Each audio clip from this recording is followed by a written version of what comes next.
pendekatan sub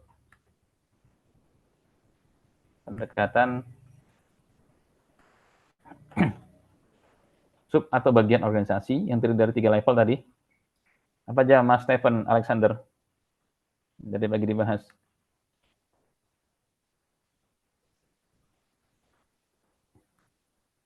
Stephen Alexander, ada nggak orangnya?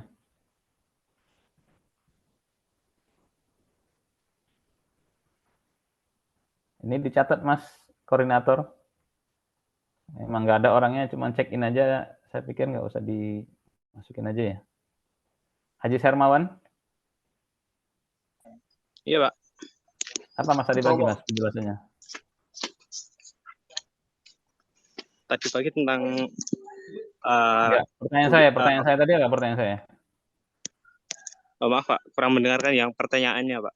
Ya sudah, kamu keluar aja deh dari Zoom ini. Masa di sini. Oh, iya Pak, maaf Pak. Ya, keluar aja nggak apa. Mas Rizky Inu.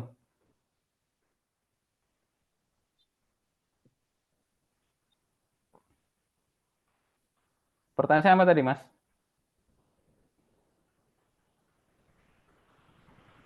Ini di-reject aja, Mas koordinator, Mbak koordinator. Jadi kuliah saya serius, saya berharap Anda juga serius. Kalau saya serius, Anda nggak serius, saya bukan tukang jual obat gitu. Di-reject aja, Mas, itu, Mas.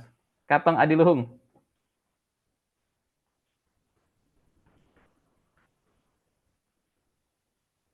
Nggak ada, reject aja. Sabrina Aulia.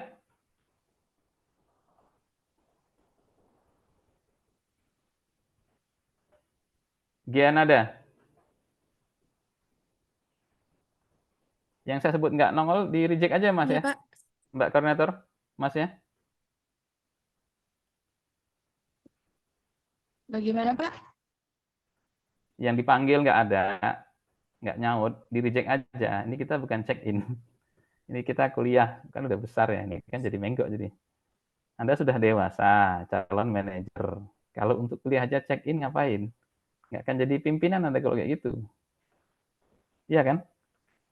Pimpinan itu kan harus tanggung jawab. Gimana Anda ngasih contoh yang baik? Kuliah ini nggak bener gitu. Ya Mbak ya, tolong ya Mbak, Mas. Ya, Bagi Pak. saya kuliah itu pilihan. Anda mau kuliah silakan, nggak apa-apa. Yang penting saya nggak mau direpotin masalah kehadiran. Ya kalau Anda nggak cukup nanti ya tinggal saya sampaikan ke jurusan kalau Anda memang jumlah kadernya kurang gitu. Artinya Anda boleh milih, boleh kuliah sekarang, boleh kuliah tahun depan. Tadi siapa yang saya panggil aja, Mbak. Nggak usah dianggap hadir aja. Ya. Ini direkam kan ya? Tadi siapa yang saya panggil? Jawab tadi. Siapa? Siapa? Saya Sabrina. Mbak Sabrina. Apa pertanyaan saya tadi, Mbak?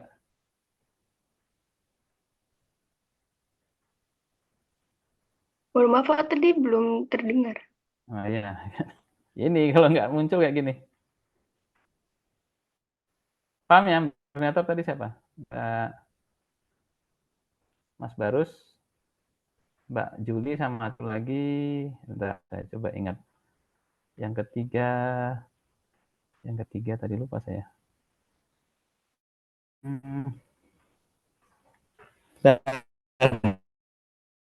Kan dulu. Yang tiga.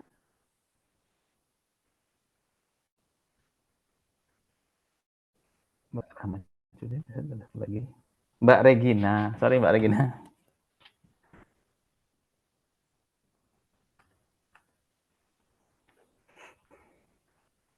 Mas Barus paham maksudnya? Udah jelas? Iya, Pak. Halo? Paham ya? Halo, paham, Pak. Mbak Juli paham? Paham, Pak. Ya, Mbak Regina juga paham? Mbak Regina mana nih? Paham ya, Mbak? Paham, Pak. Paham, Oke. Pak. Nanti jadi kalau emang nggak serius, ya udah nggak usah dianggap hadir aja, udah nggak masalah. Kita tadi pagi saya jelaskan, saya ulangi lagi. Posisi untuk menganalisis organisasi ini kita menggunakan pendekatan tiga tahap. Pertama adalah pendekatan organisasi diisi oleh individu. Yang kedua adalah organisasi juga beberapa individu memiliki atau membentuk kelompok atau tim, maka kita akan menganalisis tim, bagaimana perilaku tim, bagaimana interaksi antar individu dalam tim, dan bagaimana interaksi antar tim dalam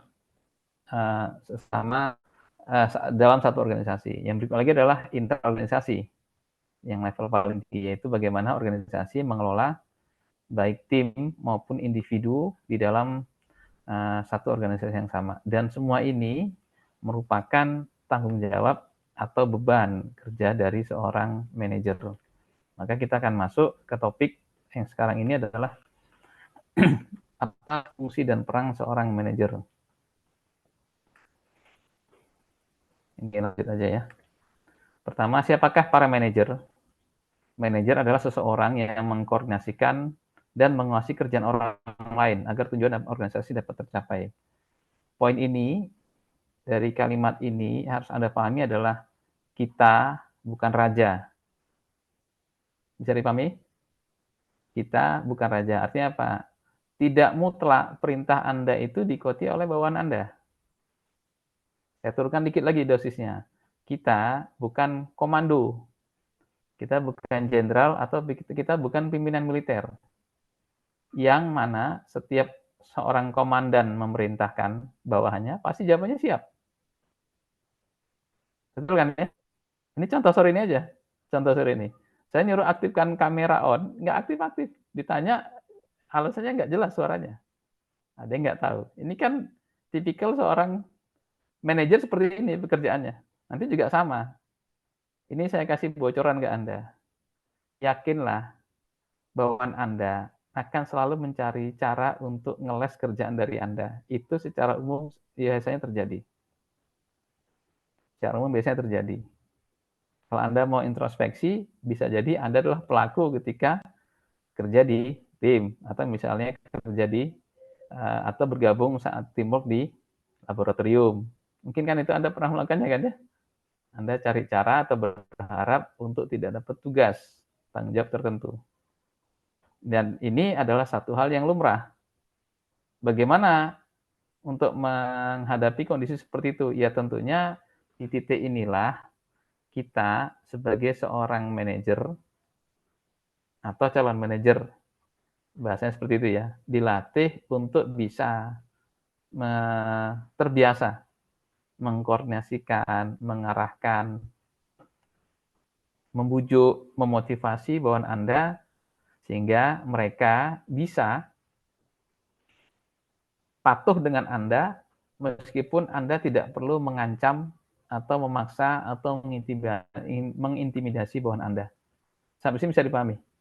Maka di dalam mata kuliah manajemen, kita lebih sering menggunakan istilah leader daripada komando. Apa kira-kira bedanya antara leader dengan komando, Mas Daniel? Kalau menurut saya leader itu dia bisa memimpin, mengarahkan, Kak. Kalau komando itu lebih ke perintah. Nah, kalau komando isinya leader juga kan bisa jadi? Iya, Kak. Iya kan? Komando itu kan pimpinan. Komandan peleton, berarti dia pimpinan. Betul nggak? Bahasa militernya panglima lah. Pangkostrat. Pangkostrat. Itu kan panglima. Dia komando. Betul nggak, Mas? Iya, Pak. Ya, bedanya apa jadi?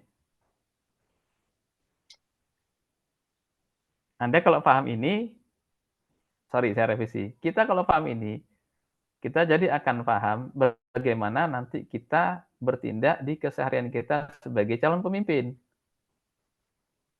Meskipun Anda nanti memimpin tim PNS.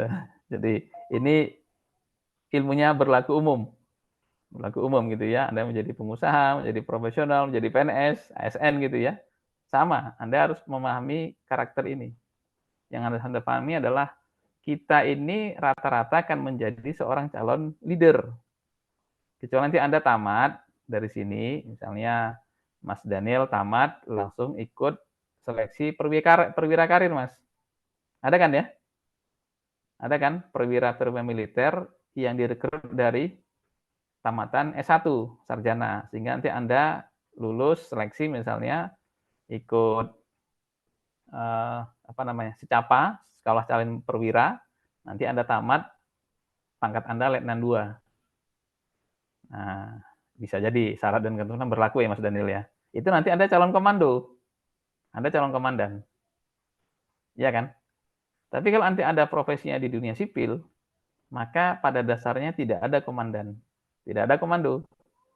Kecuali kalau gini Mas, nanti Anda punya keluarga jadi prinses gitu ya, jadi pangeran di kerajaan. Nah, itu levelnya malah lebih tinggi daripada komandan. Karena kenapa? Di dalam dunia kerajaan kan hukum adalah raja gitu ya. Jadi raja bisa mengeluarkan hukum semau-maunya gitu. Itu seperti itu. Gimana Mas Daniel? Bisa dikasih gambaran apa beda leader dengan komando? Makanya ada istilah gini, how to command dengan how to lead. Bagaimana kita memberikan komando dan bagaimana kita memimpin. Itu jawabannya beda. Ada yang bisa ngasih jawaban? Mas Daniel dulu, saya kasih kesempatan ke Mas Daniel. Calon pemimpin muda kita. Kalau komando itu perintahnya mutlak. Ya, Pak. Itu bertanya atau menyatakan? Kalau komando itu perintahnya mutlak, Pak. Terus kalau lead perintahnya nggak mutlak? Kalau leader, maksud saya kalau leader itu masih bisa diimprove lagi sesuai dengan bawahannya, Pak. Enggak Diimprove yang lagi. benar-benar yang enggak benar-benar. Berarti sifatnya nggak mutlak. Maksudnya masih bisa disesuaikan dengan bawahannya sih Pak, dengan karyawannya. Ya, oke lah. Jawabannya tidak saya koreksi, tidak saya salahkan, tapi belum saya benarkan, Mas. Ada lagi yang lain mungkin? Coba jawab, Pak. Silakan Mbak Sony. Menurut saya kan leader itu kan pemimpin. Komandan juga pemimpin. Nah, tapi kalau menurut saya pribadi kayak leader tuh mungkin fokusnya karena dia pemimpin dalam tim, mungkin fokusnya tuh kayak memotivasi atau enggak membimbing timnya gitu loh Pak. Tapi kalau komandan kan kayak tadi itu kan komandan peleton gitu. Mungkin fokusnya menurut saya kayak mengelola tugas sama kayak perintahnya itu mutlak yang langsung gitu loh Pak. Terus kayak jatuhnya kayak dia itu menekankan otoritasnya gitu kalau menurut saya. Ya, kata kunci lead dan command itu mereka terpisah dalam dua hal. Pertama, leadership atau leader itu mengedepankan profesionalitas. Sedangkan command itu mengedepankan loyalitas dan kepatuhan. Maka dua karakter ini kalau ditempatkan di kebalik-balik, itu nggak pas. Paham maksudnya? Anda nanti saya bukan ngomporin nggak baik ya, ini direkam ya. Jadi gini Mas Mbak, Anda jangan pernah sakit hati nanti kalau Anda nanti tamat dari TIUNS, Anda nanti masuk militer, dan nanti Anda dipimpin oleh orang yang dari sisi akademik yang lebih bodoh. Sorry ya, saya ngasih contoh nggak benar nih. Dari sisi bahasa yang lebih hancur gitu ya, dari sisi tampilannya lebih nggak menarik. Tapi karena mereka adalah orang yang lebih tinggi posisi dari Anda pangkatnya, tetap mereka adalah komandan Anda. Dan di dalam struktur militer, kepatuhan itu mutlak. Bisa dipahami di sini? Sedangkan leader, itu dia lebih mengedepankan profesional. Gitu. Paham maksudnya? Jadi di titik ini, apa makna emang kalau dalam leader tidak ada kepatuhan, tidak ada loyalitas? Ada. Tapi dia bersifat tidak mutlak. Justru seorang leader ditantang. Pekerjaan pertama dia adalah membentuk kesolidan. Ya kan? Setelah solid, tentunya gini, sebelum Anda memulai untuk mengolah bawahan Anda, bahasanya itu ya, karena kan sumber daya manusia harus diberdayakan, empowerment gitu. Bagaimana caranya? Pertama, Anda dituntut untuk memiliki profesionalitas. Di sini berarti Anda punya skill, Anda punya pengetahuan, tentunya yang lebih tinggi daripada bawahan Anda. Betul nggak? Pasti Anda akan sakit hati dan juga stres ketika Anda memimpin. Anda jadi direktur atau manajer lah misalnya. Jangan direktur lah, manajer. Tapi bawahan Anda lebih pintar daripada Anda. Itu pasti kita nggak nyaman. Karena kenapa? Secara kepakaran kita kalah dengan dia. Tapi apa yang terjadi kalau kita lebih pakar daripada bawahan Anda? Anda pede. Karena kenapa? Dari sisi wawasan, pengetahuan Anda lebih tinggi. Nanti dari situ maka muncullah tahap berikutnya. Bagaimana ketika Anda sudah mumpuni dari sisi pengetahuan, keterampilan, skill mungkin ya, itu keterampilan tadi, maka Anda mulai membentuk yang namanya ketaatan dan juga kenyamanan. Makanya di kita sedikit pembahasan tentang loyalitas. Loyalitas bagi dunia sipil, saya istilahkan itu ya, non-militer, itu adalah akses. Sedangkan loyalitas bagi dunia militer itu adalah doktrin. Bisa dipahami? Bisa dipahami nggak? Jadi orang loyal dalam dunia sipil adalah hasil dari dia nyaman. Anda tadi saya singgung dikit ya. Korelasi, makanya saya bilang kalau saya sebut korelasi adalah di psikologi industri, pasti akan sering saya angkat-angkat topik itu. Dalam psikologi industri, Anda pasti diajarkan tentang teori motivasi, betul nggak? Dan kepuasan kerja. Karena kenapa? Loyalitas muncul kalau Anda satisfied. Puas. Betul nggak? Anda kalau makan di satu warung, enak makanannya, harganya murah gitu kan ya, Anda pasti akan datang kembali. Loyalitas muncul dari kepuasan. Bisa juga untuk mempertahankan kepuasan, maka diperlukan yang namanya motivasi. Maka di psikologi industri Anda diajarkan teori motivasi. Ini saya rangkai-rangkai dikit biar Anda bisa nyambungkan antara psikologi industri dengan OMI. Teori itu akan saya panggil lagi, akan saya citasi lagi sebagai background Anda untuk memahami materi OMI. Itu ya, leader itu berarti seorang pemimpin yang mengedepankan profesionalitas untuk menghasilkan sebuah kerjasama tim. Maka coba kembali perhatikan definisinya. Coba perhatikan definisinya. Seseorang yang mengkoordinasikan. Catat di sini, bukan melaksanakan. Bisa dipahami? Jadi, bukan seorang ketua yang baik. Di sini ada pengurus HMTI enggak? Bukan seorang pengurus yang baik kalau dia jadi ketua, plus sekretaris, plus bendahara, plus bagian juru bicara, plus bagian angkat-angkat peralatan, plus bagian supir. Karena kenapa? Fungsi dia sebagai leader gagal di situ. Karena kenapa? Dia tidak berhasil mengkondisikan agar orang lain yang merupakan bawahannya mampu dikoordinir. Betul kan ya? Berarti seni atau keterampilan mengkoordinir. Saya pakai bahasa umum ya, yang mungkin agak kena sama Anda. Kurang mampu untuk membujuk, merayu. Betul kan ya? Mengarahkan anggotanya untuk bisa bersama-sama bekerja secara tim. Jadi kalau ada dalam satu tim atau satu organisasi, istilahnya umum apa? One man show. Ya kan? Orang yang kerja sendiri. Itu indikasi kepemimpinan dia nggak ada. Jadi nanti kalau Anda punya bawahan, Mbak, Mas, Anda pengusaha, Anda punya bawahan, tipikalnya one man show, jangan pernah angkat dia jadi pemimpin. Karena kenapa? Pada dasarnya dia bagus untuk diri dia sendiri. Tapi dia belum tentu bagus untuk kelompok atau bawahannya. Bisa dipahami di sini? Ini pentingnya kita memahami definisi paling dasar dari seorang manajer. Mengkoordinasikan, apalagi mengawasi. Ada tambahannya sebenarnya. Selain mengkoordinasikan, mengawasi adalah mengarahkan.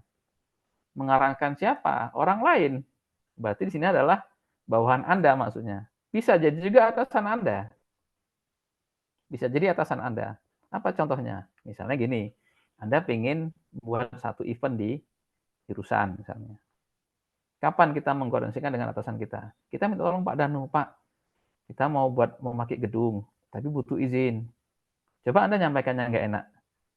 Bahasanya nggak pas. Pak Danu mau tanda tangan nggak? Anda nggak disemprot syukur gitu kan ya. Anda nggak kena marah syukur. Tapi kan ketika kita bisa mengkomunikasikan dengan baik, menjelaskan dengan baik, maka bisa jadi ini karangan saya. Uangnya cukup nggak, Mbak? Kalau nggak cukup, nih ada alokasi lagi untuk kegiatan himpunan. Bisa jadi seperti itu. Ini contoh mengkoordinasikan performansi orang lain. Untuk apa? Keseluruhan rangkaian tadi ya, membujuk, mengkoordinasikan, membantu, mengarahkan, mengawasi tadi untuk apa? Untuk tercapainya sebuah tujuan organisasi, ini nggak ada di tulisan itu ya, yang terbebani di pundak Anda. Itu seorang manajer. Bisa dipahami? Sampai sini bisa dipahami nggak? Jadi pada dasarnya skill untuk memimpin lead tadi ya, pelakunya my leader, itu adalah skill untuk bisa mengarahkan, mengkoordinasikan, mengawasi, membujuk, dan seterusnya yang setipe dengan itu. Siapa? Orang lain. Jadi karakter seorang pemimpin itu adalah dia harus bisa membaur, dia harus bisa menjadi referensi, dia harus bisa menjadi, ini saya pakai istilah agak ini juga, seorang dalang. Ya kan? Agar apa? Rangkaian cerita dari para anggota-anggota Anda tadi, termasuk juga atasan Anda, itu bersama-sama, bahkan dengan rasa motivasi yang tinggi, maka Anda belajar teori motivasi, dan mereka tidak kapok dengan sekali kejadian, namanya satisfaction ya, satisfy dari situ. Untuk apa? Senantiasa mengerjakan tujuan-tujuan organisasi, target-target dari organisasi, ini dalam kurung yang merupakan sebenarnya adalah beban yang ada di pundak Anda. Itu tugas seorang manajer. Sampai sini ada yang mau bertanya mungkin? Bisa dipahami ya? Bedanya dengan komando tadi apa? Kalau komando, dia mengedepankan adanya tadi, ketaatan. Yang sifatnya memang mutlak. Yang sifatnya adalah sebuah basic. Ketaatan dan loyalitas itu sebuah hal yang utama. Maka doktrin dalam dunia militer itu adalah taat komando itu nomor 1. Nggak boleh mikir. Nggak boleh mikir. Jadi nggak boleh kita demonstrasi di dunia militer. Ditangkap Anda. Karena melawan pimpinan, meskipun pimpinan ada benar, itu salah Anda. Bisa dipahami di sini. Pimpinan Anda salah, Anda lawan, Anda salah. Itu salah tetap. Itu salah. Jadi ya seperti itulah dunia mereka. Seperti itulah dunia mereka. Kira-kira seperti itu. Ada pertanyaan mungkin? Nggak ada? Kalau nggak ada kita lanjut ya. Di slide berikutnya. Nah ini nanti klasifikasi manajer. Nah di titik ini, kenapa kita belajar materi ini? Agar nanti Anda bisa keluar dari problematika alumni TI yang secara umum pasti terjadi. Saya juga dulu mengalami ini. Anda sekarang udah tingkat 2 nih ya, semester 4 kan ya? Semester 4, betul kan?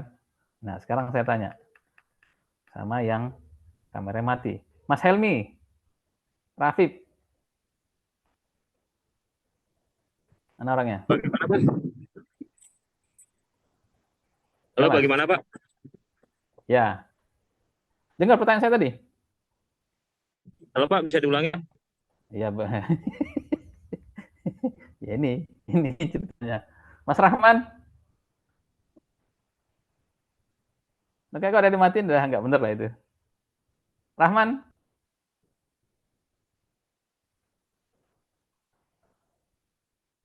Tiara Tia Gita. Nah, ini cekin semua nih Mbak. Di reject aja lah udah. Sejava Diananta. Udah yang nggak mau masuk nggak usah di ini kan aja. Mas Tristan. Iya, Aditya. Pak. Oke, sekarang saya tanya gini, Mas. Anda kan kuliah udah 2 tahun di TI, Betul. ya kan? Apa yang Anda dapatkan, Mas, dari TI ini? Dapat dari Apa yang sudah Anda dapatkan? TI banyak, Pak. Kalau dibilang dapat banyak. Apa? Banyak apa coba? Banyaknya apa? Ya ilmu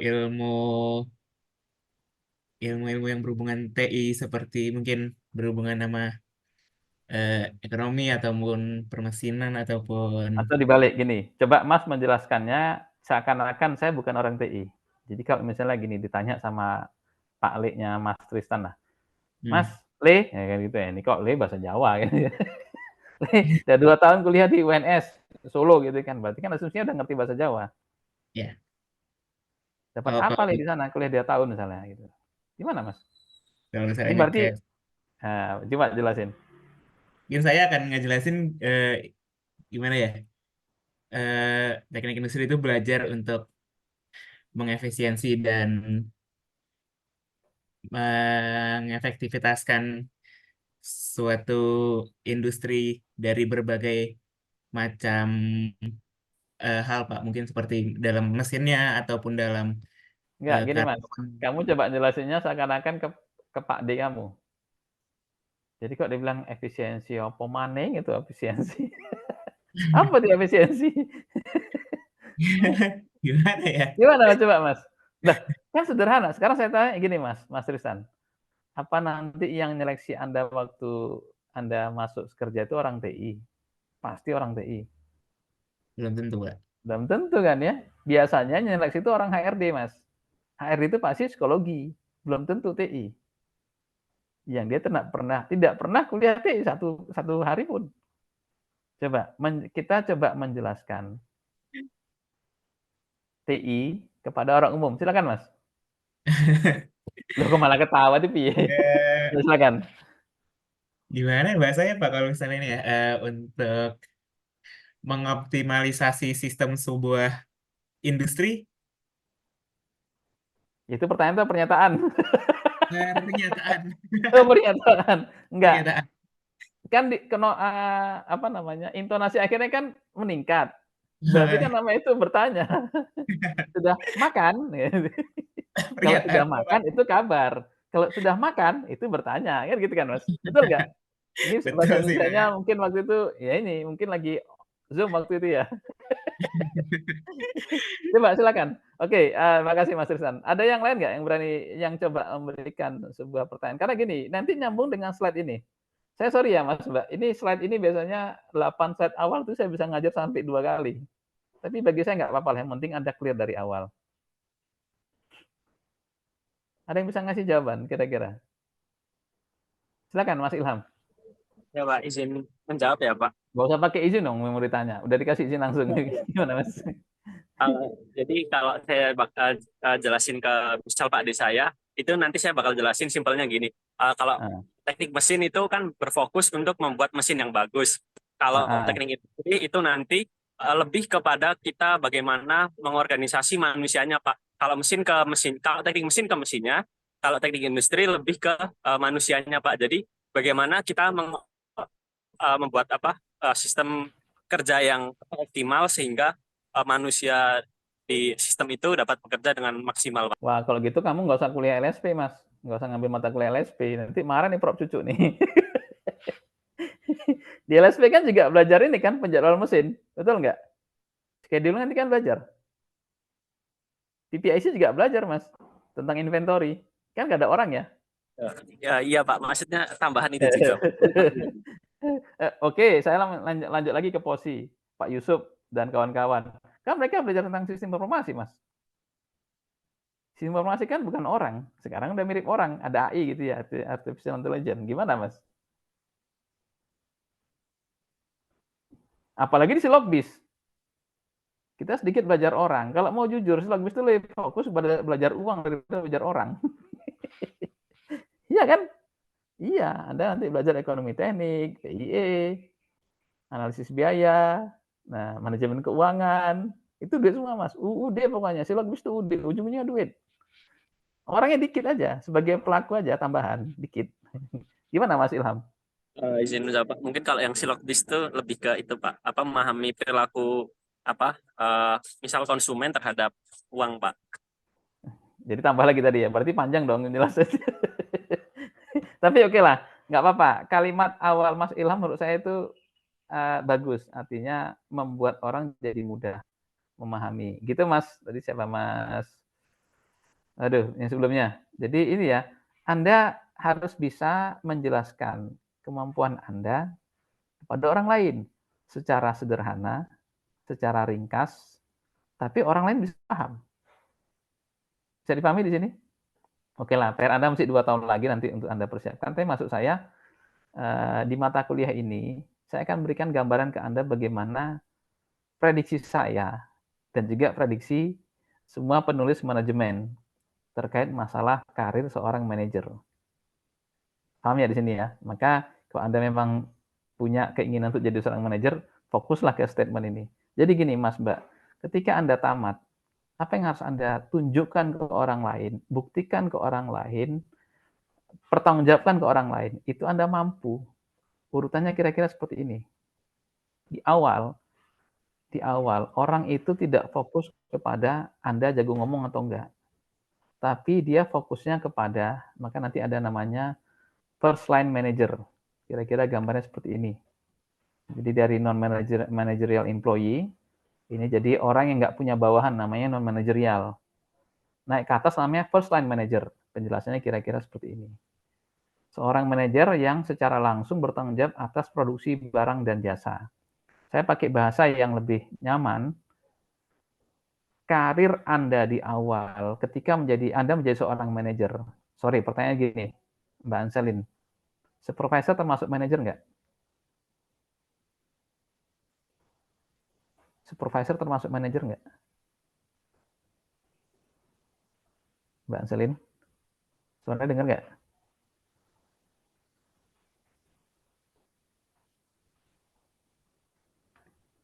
Alifkus Setianto. Mas Alif. Iya, Pak. Menurut Mas, supervisor itu termasuk manajer nggak?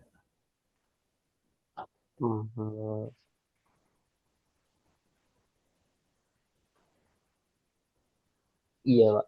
Karena ada rekan dan bawahannya. Karena dia?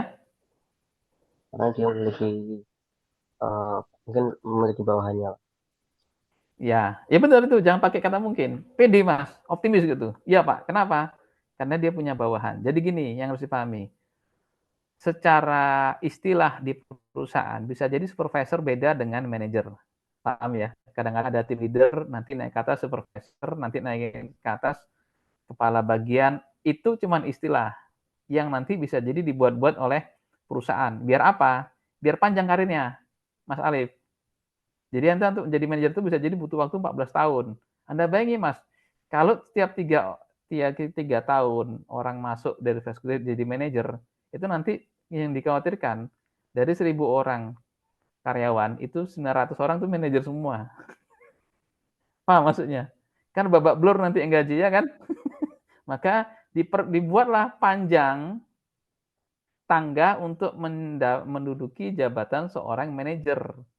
Bisa dipahami ya? Itu istilah-istilah yang dibuat oleh perusahaan. Tapi dari sisi ilmu manajemen, Anda punya bawahan 1 orang aja, Anda udah jadi manajer. Karena kenapa? Anda berarti kan bertanggung jawab untuk mengelola bawahan Anda kan, meskipun 1 orang. Bisa dipahami? Itu manajer. Itu manajer. Nah, ketika nanti Anda berkarir pertama, katakanlah misalnya nanti Anda dari LSP, nanti Anda tamat menjadi staff atau ya staff mungkin ya di awal di PPIC. Anda karirnya bagus, pembuatan laporannya bagus, Anda bisa pakai software, Anda menjelaskan juga enak, Anda bisa melakukan audit, Anda bisa melakukan controlling dan seterusnya. Tahun kedua, Anda sudah diangkat menjadi supervisor. Berarti Anda membawahi 2 orang planner di bawah Anda. 5 tahun Anda di situ, Anda sudah memegang PPIC supervisor. Jadi selain masalah scheduling, Anda juga fokus kepada inventory. 10 tahun nanti akan Anda jadi menjadi seorang manajer. Kan nggak usah kita bahas 10 tahun ke depan. Pertanyaan adalah, ketika Anda pertama kali masuk, ini kan tantangan berat kan ya? Kalau udah masuk, lalu kembang. Masalahnya adalah, masuk ini siapa yang menjamin kalau dia bisa masuk? Itu kan problem. Betul nggak? Betul kan ya? Kita diterima di perusahaan itu yang tantangan terbesar. Kalau udah masuk, bisa jadi kita punya waktu untuk belajar, punya waktu untuk mengasah diri, punya waktu untuk berkembang. Problemnya tadi tuh Mas Mbak, masuknya tuh gimana caranya? Tentunya itu yang Anda persiapkan apa? Anda harus tahu dulu pertama, siapa Anda? Jadi saya adalah seorang alumni teknik industri. Ini contoh, misalnya saya ngasih contoh kepada Anda, memberikan gambaran. Saya seorang alumni teknik industri UNS, fokus saya di dalam bidang penjadwalan dan inventory control. Dan ini saya buktikan saya punya pengalaman jadi asisten sekian tahun.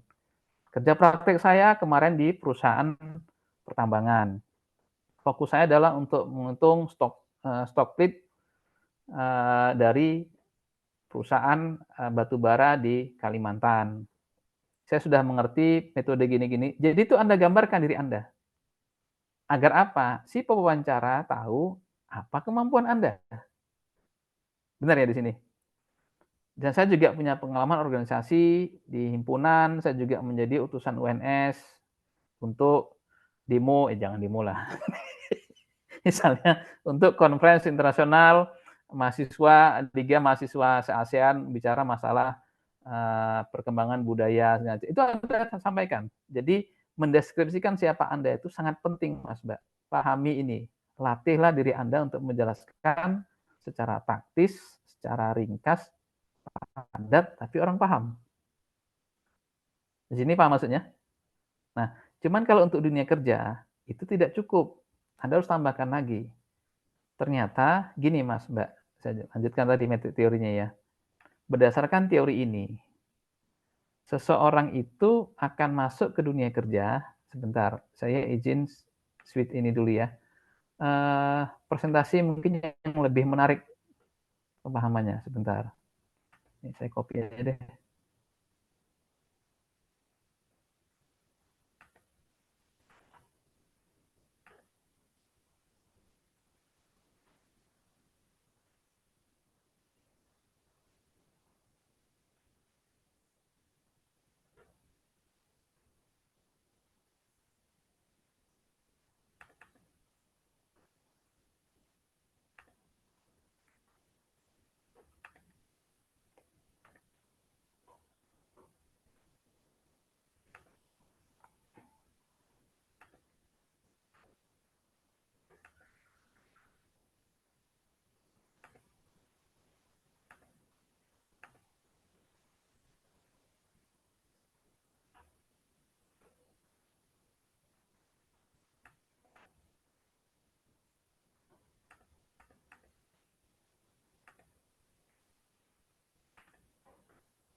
Sorry, ternyata di sini.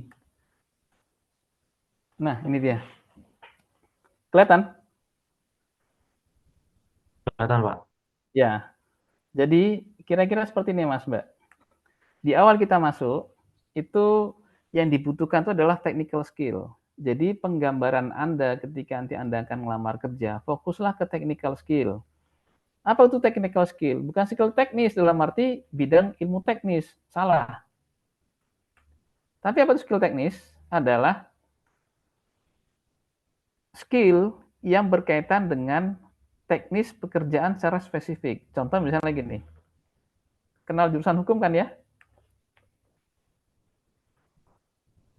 Ada teman yang di kuliah hukum? Mungkin? Ada, Pak. Ada, oke. Anda tahu jurusan hukum kan ya? Pertanyaan adalah, mereka punya skill teknis nggak? Kan dia bukan fakultas teknik. Mereka punya skill teknis nggak? Punya, Pak. Apa skill teknisnya, Mas? Public speaking, Pak. Hah? Orang hukum kok public speaking? Oh, bisa lah, oke.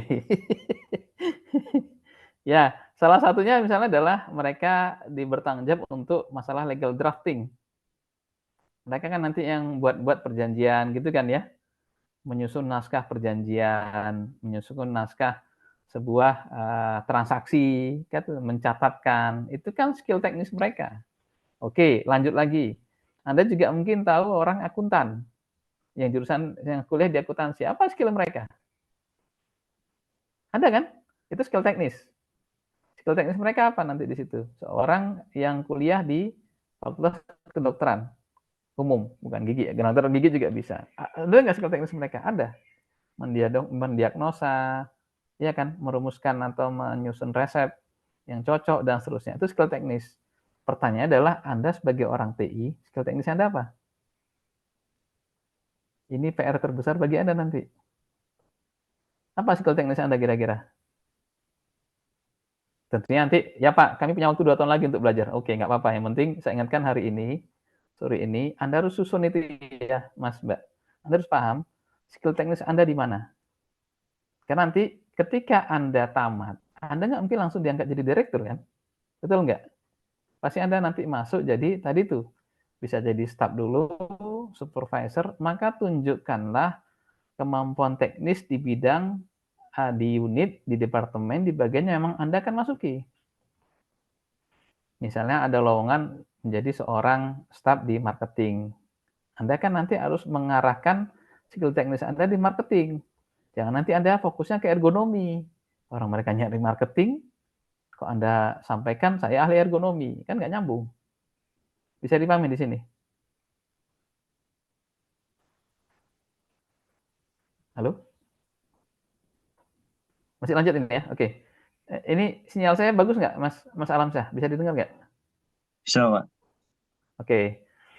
Nah, pertanyaannya dan problemnya bagi orang TI, alumni TI itu adalah, kan kita luas banget tuh ilmunya. Betul kan ya? Maka pertanyaannya adalah, Anda nanti mau memilih apa dari skill teknis yang tersebar tadi? Itu yang harus Anda clear-kan, harapan saya adalah sejak tahun kedua ini. Anda harus menetapkan Anda nanti mau jadi alumni TI dengan skill teknis apa. Karena nggak mungkin lah Anda harus mengingat semua mata pelajaran, Anda bisa expert di semua mata pelajaran, nggak mungkin menurut saya. Habis ujiannya lupa kadang-kadang, kan gitu ya. Tapi maksud saya, ada hal tertentu yang akan menjadi minat Anda.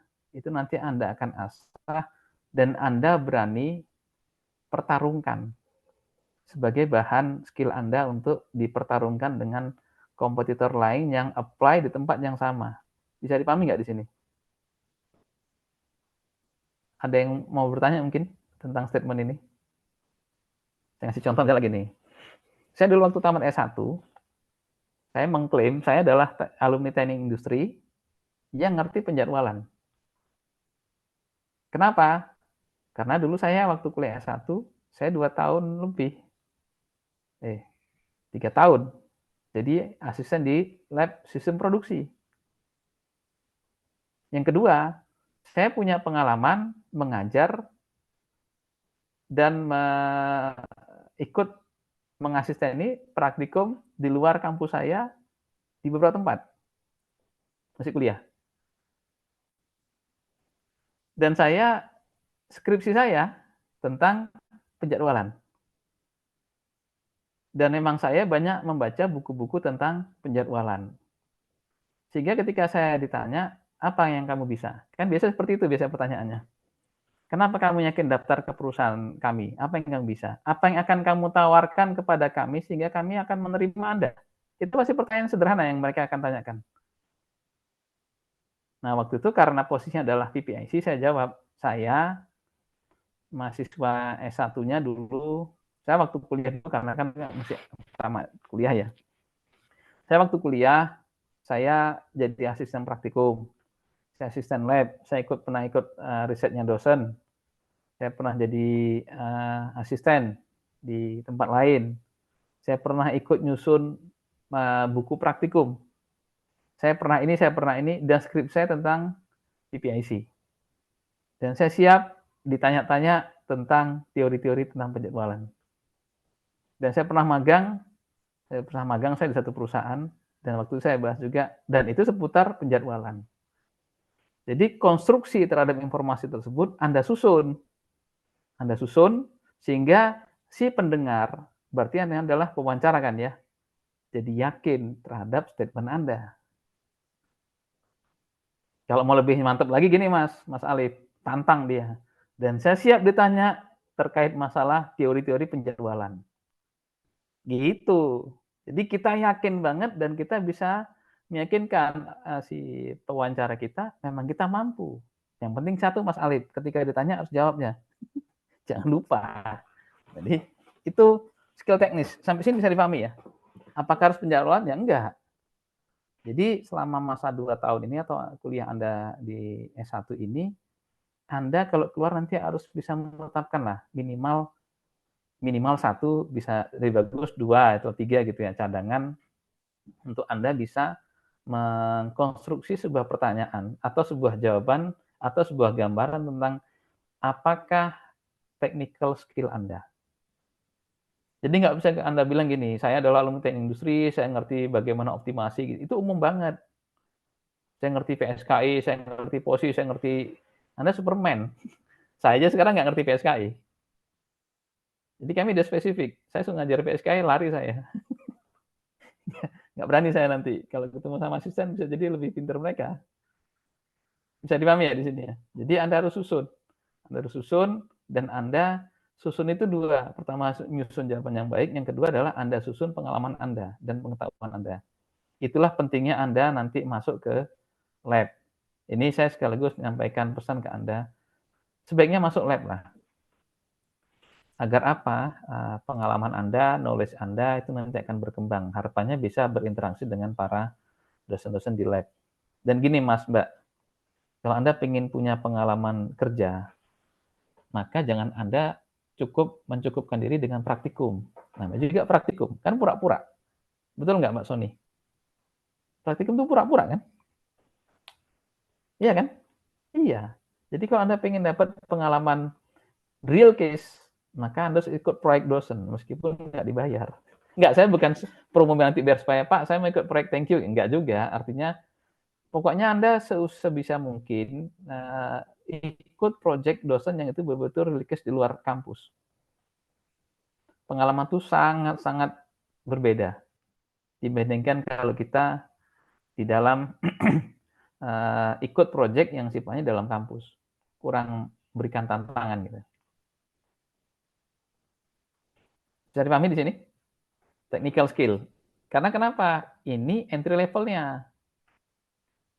Apa yang terjadi kalau Anda nggak kuat di sini? Anda nggak akan diterima. Karena kenapa? Kira-kira gini Mas Mbak. Tadi kan gambarnya adalah seperti ini ya. Seperti grafik ini. Nah, kan dari first line yang warna orange, naik ke coklat, middle manager, dan top. Setiap level tadi kira-kira kebutuhannya gini. Low level manager, artinya di sini adalah supervisor atau kepala unit, kepala tim, segala macam, itu di awal yang dominan itu adalah technical skill. Anda jago ngomong, boleh, bagus itu, tapi tidak di awal diperlukannya. Kapan itu diperlukan? Nanti setelah Anda jadi middle manager. orang middle manager fokusnya bukan ke technical skill. Karena kenapa? Di middle manager, bawahan Anda adalah siapa bawahan Anda kira-kira? Ketika Anda menjadi middle manager, Mas Alamsah. Kalau kita jadi middle manager, bawahan kita siapa?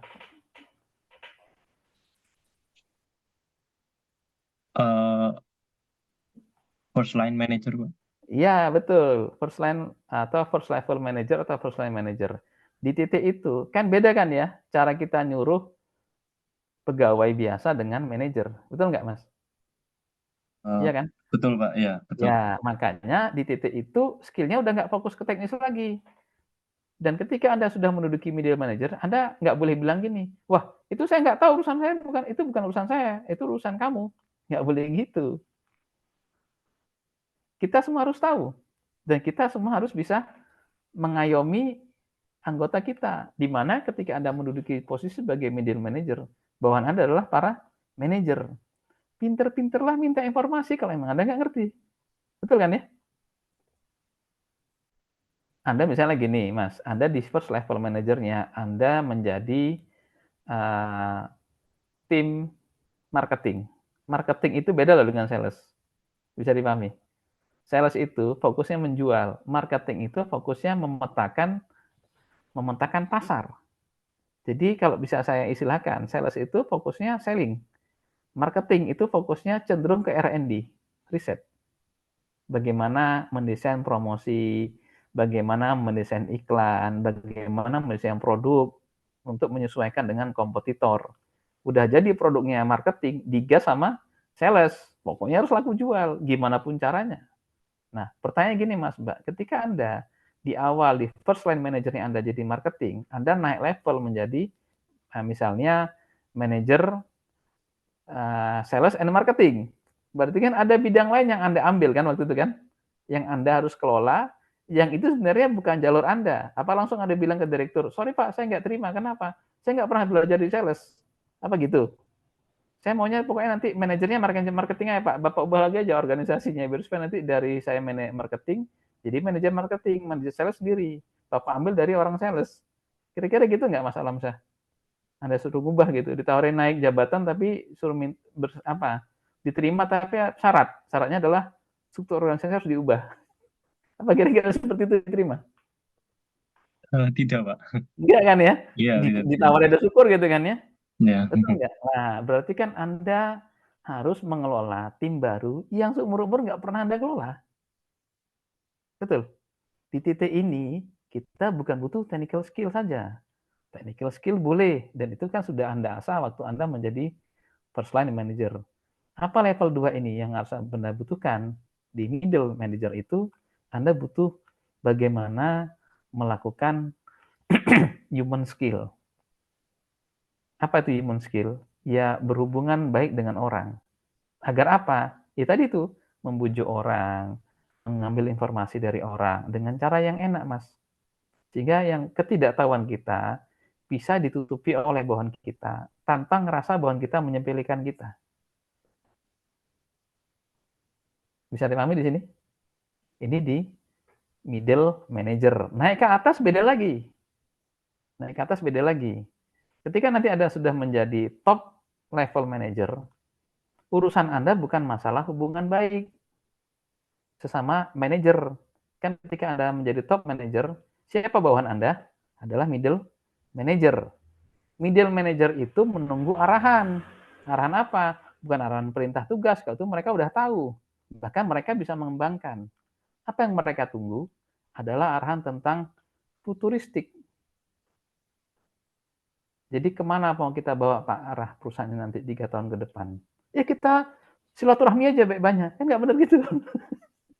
Betul kan ya? Kita coba berdayakan, nggak bisa. Anda harus bisa melihat keluar. Apa yang dilakukan oleh kompetitor? Apa peluang yang akan dilakukan oleh kompetitor?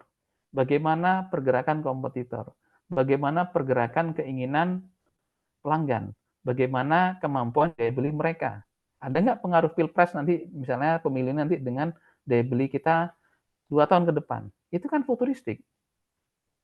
Maka nanti di level top manager yang dibutuhkan bukan technical skill. Bisa dipahami? Technical itu bisa dikatakan hampir hilang ketika nanti Anda duduk sebagai seorang top level manager. Dan juga bukan human skill. Urusannya nanti Anda ngomong bahan-bahan Anda enggak. Di level paling atas, Anda membutuhkan namanya conceptual skill. Apa itu? Kemampuan untuk melihat visi ke depan. Banyak contoh yang sudah terjadi, nanti akan saya ceritakan ke Anda, beberapa kasus ketika conceptual skill dari seorang pemimpin gagal, dia salah membacanya, perusahaannya bangkrut. Meskipun dia pernah menjadi penguasa pasar dan satu-satunya. Apa Mbak kira-kira Mbak Sonia? Contohnya apa? Salah membaca conceptual skill, maka bisa jadi perusahaan hancur. Nokia bukan, Pak? Hah? Kayak perusahaannya Nokia. Kenapa Nokia? Ada apa dengan Nokia? Kan mereka dulu tuh kayak menguasai pasar. Tapi karena stuck dengan konsepnya yang begitu-begitu aja, jadi kalah saing dengan perusahaan-perusahaan lain yang udah punya ya lebih maju gitu loh Pak, kayak desainnya lebih mengikuti zaman. Ketinggalannya gitu ya Mbak? Nah itu yang kita harus ini kan. Ketinggalannya di mana emang? Kan kita harus ini kan.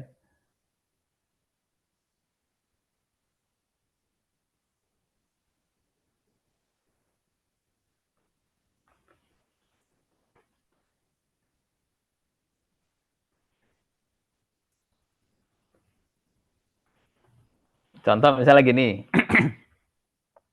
Ini mungkin biar supaya nanti semua sama-sama tahu ya.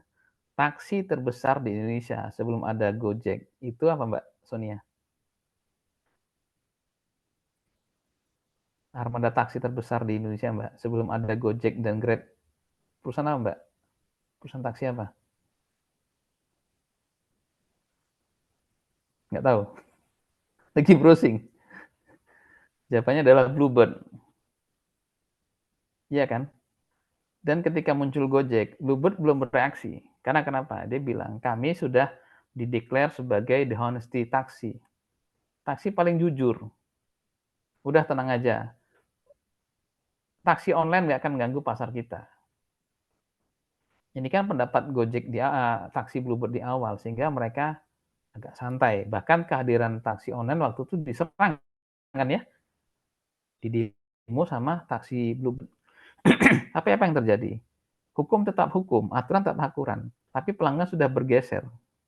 Jadi titik ini yang jadi kritis.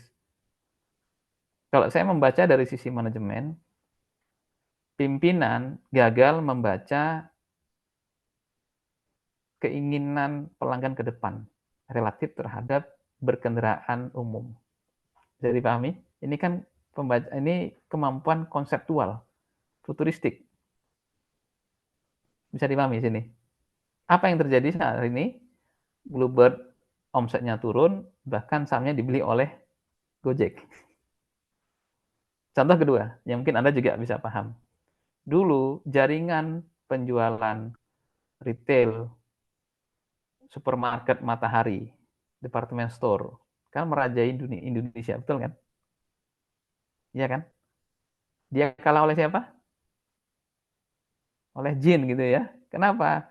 Dia kalah oleh perusahaan yang nggak pernah punya toko, betul nggak? Nggak pernah punya stok barang, nggak pernah punya outlet, tapi bisa jualan online. Pakai apa? Shopee. Betul? Pakai Bukalapak, pakai Tokped. Di mana store-nya? Nggak ada. Kenapa? Sama mirip dengan kasus Bluebird. Perusahaan Matahari gagal membaca kondisi masyarakat dalam bertransaksi barang yang mengakibatkan masyarakat meninggalkan Matahari dan kawan-kawan gitu ya, untuk beralih kepada sistem penjualan yang baru. Skill ini namanya skill konseptual. Seakan-akan, bukan dukun lah ya, bukan dukun. kita meramalkan bagaimana kejadian ke depan berdasarkan data-data dan riset yang ada. Bisa dipahami? Ketika Anda menjadi seorang top level manager, skill-nya bukan masalah human skill. Tadi Anda ngomong bahwa Anda nggak gitu, tapi lebih ke arah Anda menjadi seorang yang bisa melihat ke depan dan memperhatikan ke dalam. Kalau yang middle manager bisa jadi fokusnya dia lebih banyak ke dalam untuk menservis di depan, di luar. Tapi kalau di top level manager berbeda. Dia harus mencari informasi dan formasi yang terbaik dari luar untuk dibawa ke dalam agar yang di dalam menyesuaikan. Bisa dipahami nih maksudnya? Bisa paham ya? Ada pertanyaan mungkin sampai sini? Nah, bagi Anda, alumni TI, ya, calon sarjana teknik industri, ini problem terbesar adalah ketika Anda tidak bisa atau sulit menentukan technical skill Anda di mana. Dan ini saya klaim, setengah alumni TI nggak ngerti technical skill-nya di mana. Jadi maksud saya, mumpung punya waktu 2 tahun lagi, 2,5 tahun lagi, Anda coba inilah, rumuskan kembali segera, dan perkuat dengan bukti-bukti tadi, agar Anda memang diyakini oleh pewawancara Anda, oleh calon partner Anda, calon investor Anda, bisa juga calon mertua Anda, misalnya seperti itu untuk bisa memiliki technical skill yang bisa diandalkan, minimal untuk bisa dapat kerjaan di awal. Nganggurnya nggak terlalu lama. Gitu. Paham? Ada pertanyaan mungkin? Sampai sini?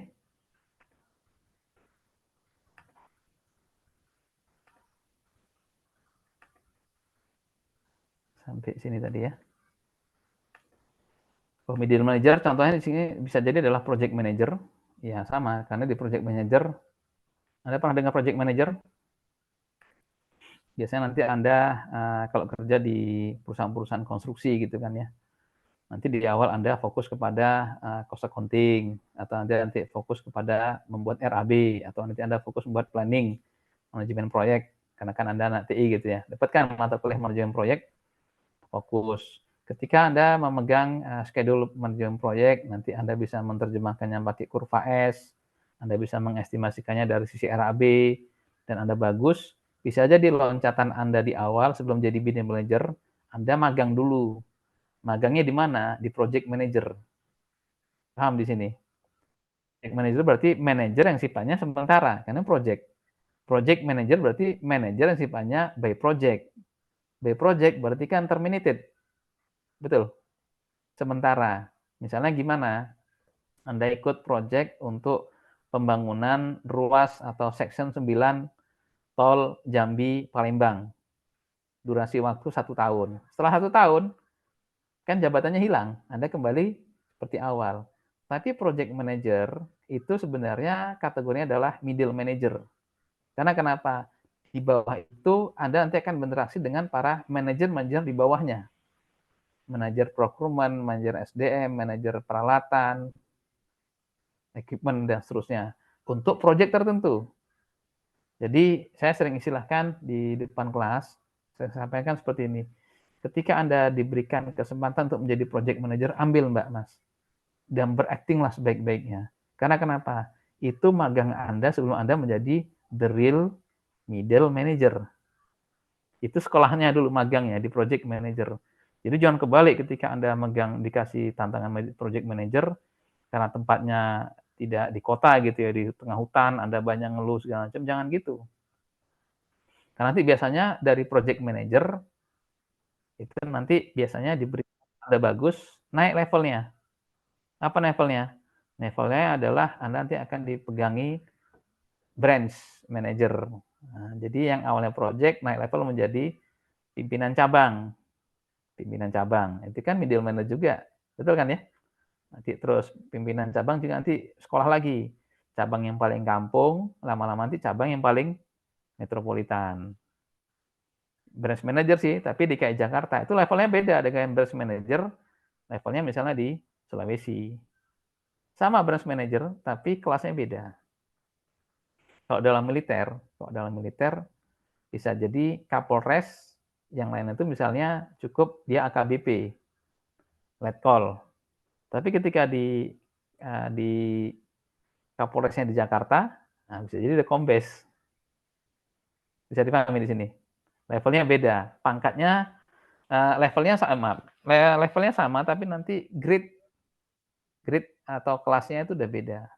Bisa dilihat juga dari syarat kepangkatannya. Jadi maksud saya di sini saya sampaikan ke Anda, tadi ada kalimat project manager. Ketika Anda diberikan kesempatan untuk menjadi seorang project manager, beraktinglah dengan baik, berproduktiflah dengan baik. Maksimumkan produktivitas Anda, karena itu sebenarnya adalah Anda sedang dites, sedang dikasih kesempatan untuk magang menjadi the real middle manager. Itu ya. Lanjut. Nah, ini tadi tahap-tahapnya. Semakin ke atas, semakin dikit jumlahnya, maka harus ada kompetisi di situ. Apakah itu manajemen? Manajemen adalah proses melibatkan kegiatan koordinasi dan pengawasan pekerjaan orang lain. Jadi bukan kita. Jadi kita bekerja menggunakan tangan-tangan orang lain. Sehingga kegiatan mereka diselesaikan secara efisien dan efektif, tadi kata Mas, Pak tadi, untuk mencapai tujuan organisasi. Ini saya nggak saya tuliskan. Yang berada di punggung Anda, kan gitu ya. Jadi gampangnya gini, Mas, Mbak. Manajer itu adalah seseorang yang mampu menggunakan orang lain, memanfaatkan orang lain untuk mengerjakan pekerjaan Anda. Itu manajer, the real manager seperti itu. Bisa dipahami? Dan tambah lagi adalah kalau yang mengerjakan kerjaan Anda itu puas, loyal, dan semangat. Nah, itu lebih paten lagi. Jadi tidak ada paksaan, tidak ada intimidasi, tidak ada keterpaksaan sebagaimana seorang komandan tadi. Itu bedanya. Seninya di sini memang. Ini manajemen, ada 2 indikator yang sering dipakai, dan nanti biasanya sering dipakai juga di skripsi Anda, penelitian. Konsentrasi pihak manajemen itu 2. Pertama adalah efisiensi, berarti mengcompare antara output terhadap input. Itu kan ya, secara rumus. Yang kedua adalah efektif. Apa itu efektif? Dekat dengan hasil. Jadi efektif berarti langsung kepada tujuan, dekat dengan tujuan atau target, itu efektif. Sedangkan efisiensi berarti adalah tidak boros. Artinya di sini apa? Rasio antara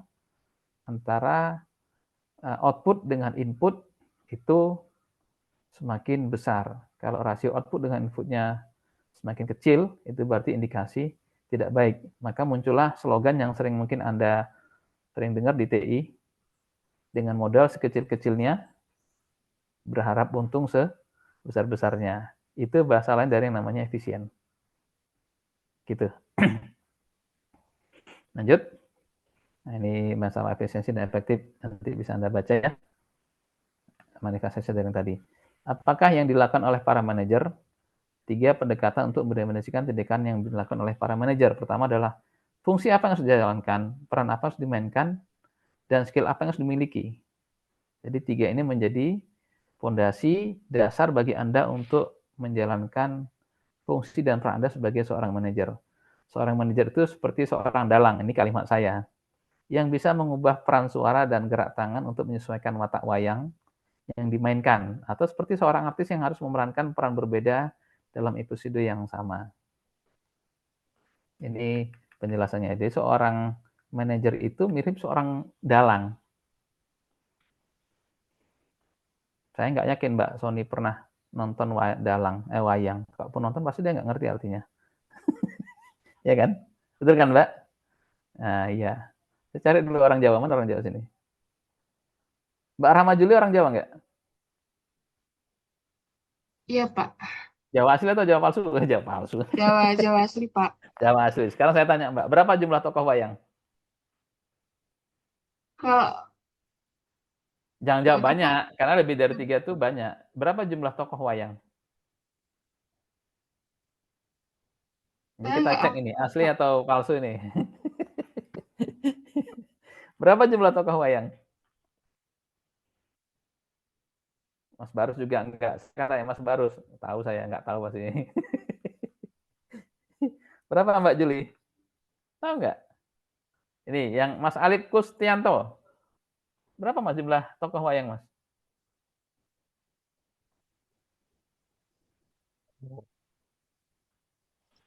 Hmm? Tahu. Banyak? Banyak? Nah, oke, yang Anda bayangkan adalah tokoh wayang itu kan banyak ya. Jadi kalau ditanya berapa jumlah tokoh wayang, jawabannya adalah tergantung tema. Apakah tema sebelum perang Bratayuda, jadi eranya Ramasinta, atau nanti saat kita kok kuliah dalang, nggak usah lah, skip, skip aja. Jadi intinya gini, Anda pernah nonton wayang kan ya? Dalang tadi kan bisa memerankan, ada orang yang kadang-kadang tokoh wayang tadi bodor. Nah, kasih dalang kan bahasanya pakai bahasa bodor, betul nggak? Ketika dia memerankan Werkudara, nah maka kan dia harus keras gitu kan ya, suaranya tebal, kaku, keras. Kalau dia memerankan Janoko, misalnya, Mbak Fatihah, gimana Mbak Janoko Mbak tokohnya? Nggak tahu Janoko? Tahu, Pak. Iya, gimana tokoh Janoko itu? Lucu. Heeh. Hah? Lucu. Lucu. Terus apa lagi? Kalau Janaka itu yang paling tinggi. Tinggi apanya? Mm. Tinggi apanya? Itu Petro. Janoko atau Petro? Jangan-jangan miss.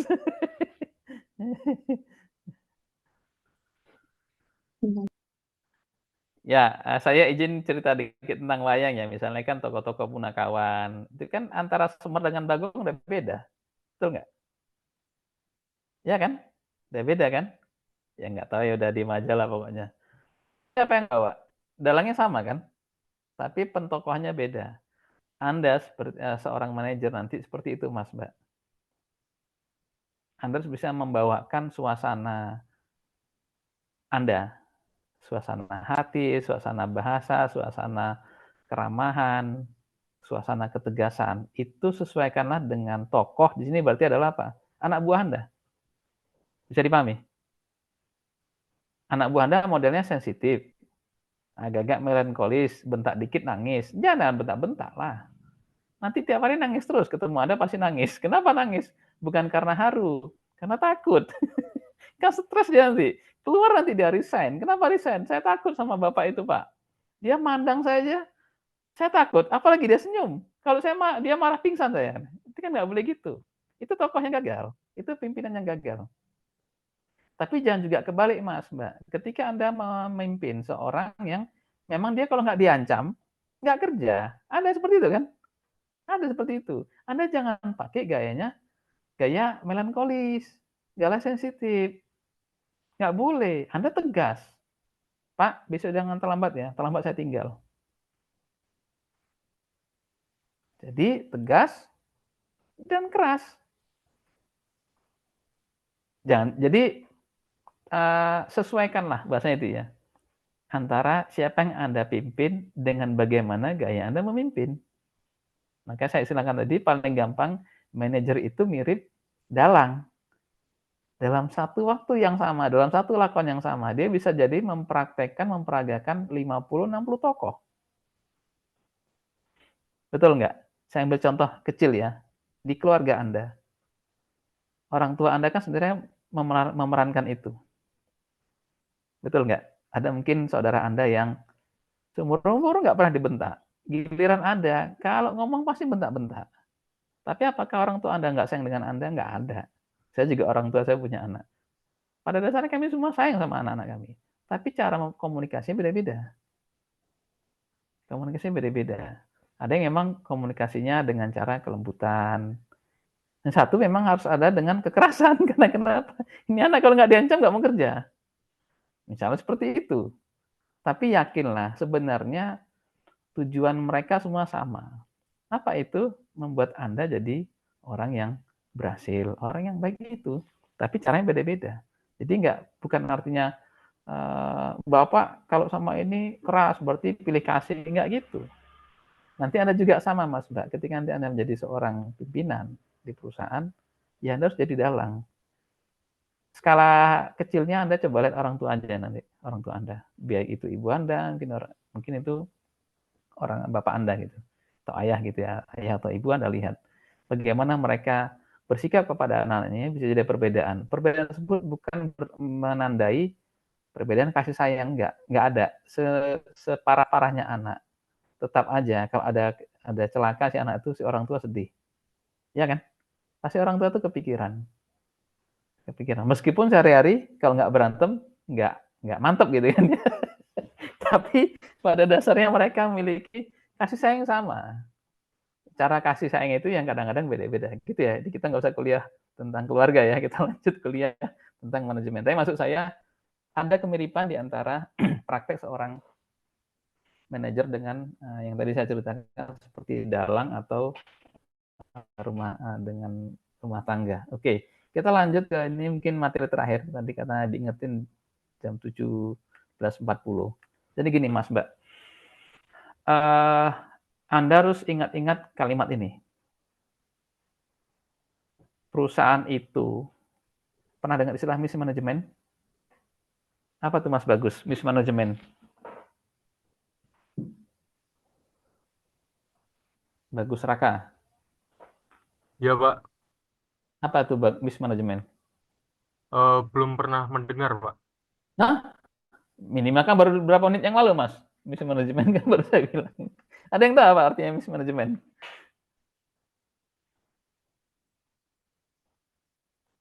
Mis itu kan salah, manajemen ya manajemen, berarti salah manajemen. Bahasa umumnya salah urus.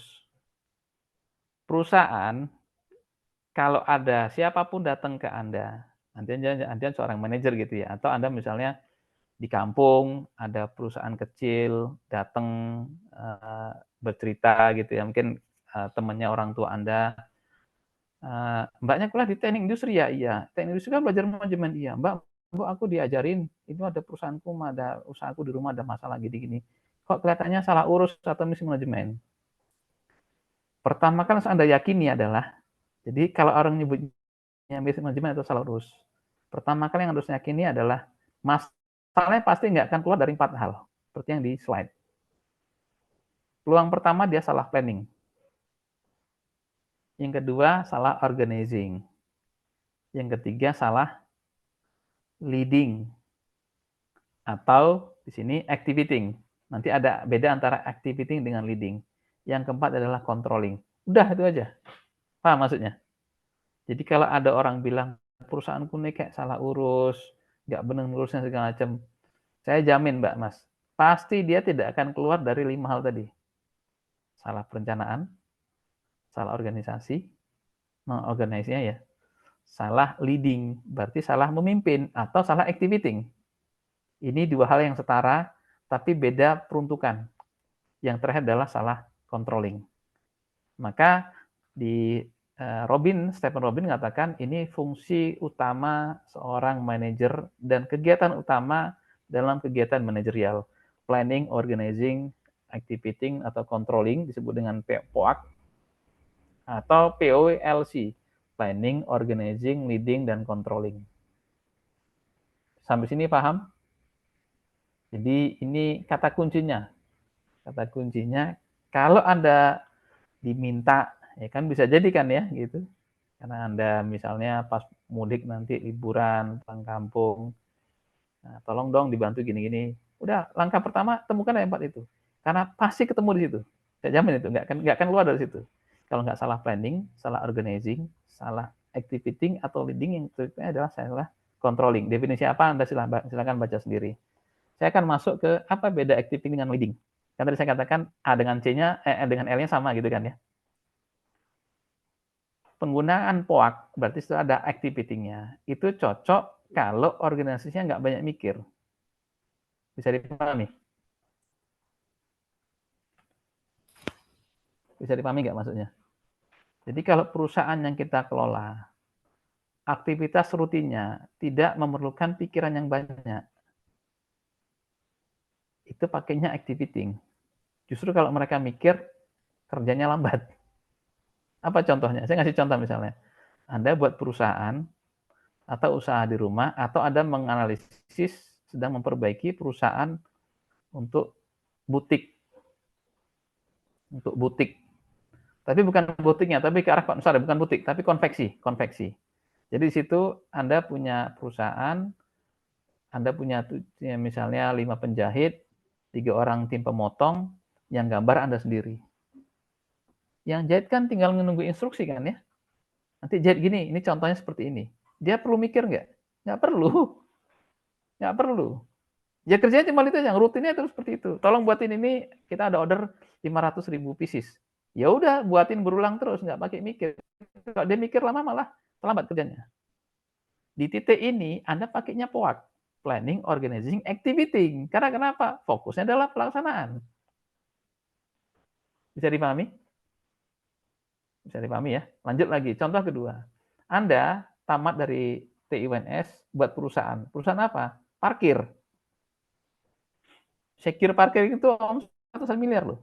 Jangan salah Anda, jangan sepele dengan parkir. Ya kan? Siapa bawahan Anda? Kan petugas-petugas jaga parkir. Mereka perlu leading nggak? Enggak kan? SOP kan jelas. Tinggal terima bayaran, tap, selesai. Laporan, kasih, jangan nilep. Udah itu aja. Atau perusahaan untuk security. Anda punya bawahan 3.000 satpam. Ibu Reni pernah cerita, Bu Reni, partner saya. Pak, ada perusahaan di Jakarta itu omset dia untuk mengerahkan SPG. Jadi anggotanya cuma SPG. Dia mengerahkan SPG. Omset dia itu per bulan 30 miliar. Per bulan loh. 30 miliar. Karena dia punya jumlah kontrak sekian unit itu Pak, Bu Reni jago di situ ya. Dulu dia praktisi. Dulu dia bisnisnya pengerah tenaga kerja itu. 30 miliar Pak, gede Pak itu. Kalau itu seperti aman gini-gini dia cerita. SPG itu perlu pakai leading nggak? Nggak kan? Anda datang ke sana, promosikan, tepat waktu, seragam seperti ini, per hari sekian. Anda harus bisa menghabiskan sampel yang Anda disebar ke pelanggan sekian. Nggak pakai mikir banyak. Bagaimana nanti Anda mengerahkan satpam? Satpam kan nggak perlu mikir. Bapak Satpam, sadarlah bahwasannya gini. Nggak bisa pakai itu. Ya kan? Yang penting aturannya jelas, SOP-nya jelas. Kalau terlambat dapat kompensasi penalti, kalau hadir lebih bagus, lebih awal, itu nanti dapat apresiasi. Selesai. Itu pakainya POAK. Paham di sini? Nah, kapan dipakai PWLC? Yang leading. Nah, ini contohnya gini Mas, Mbak. Kalau Mbak nanti buat kampus kayak TIUNS lagi. Jadi nanti Anda buat konsultan. Anda buat sekolah atau apalagi kampus. Siapa bawahan Anda? Dosen-dosen. Dosen diancam, keluar dia. Betul kan ya? Dosen di ultimatum, melawan dia. Kalau seperti ini nggak bisa pakai activating. Karena kenapa? Mereka kerjanya pakai mikir. Dan pemimpin butuh mengorganisasi mereka, butuh memotivasi mereka untuk bisa kerja dengan baik. Sama kayak konsultan. Itu lebih banyak mikirnya daripada kerjanya. Betul nggak? Karena kenapa? Kontrak kita kan, proyek kita beda-beda. Teori yang dipakai beda lagi. Iya kan? Masa yang dipakai beda. Di titik ini, fokusnya bukan ke activating, tapi ke leading. Bagaimana seorang pemimpin bisa memberikan stimulan untuk bahannya agar misalnya komit, agar misalnya mau belajar. Pak, ini ada proyek kita harus terima, karena ini proyek yang prestisius. Tapi kita kudu belajar gini. Siap nggak? Pasti jawabannya nggak siap. Apalagi usia saya itu udah malas belajar misalnya seperti itu. Tapi gini, kita nanti untuk belajar ini leading berarti.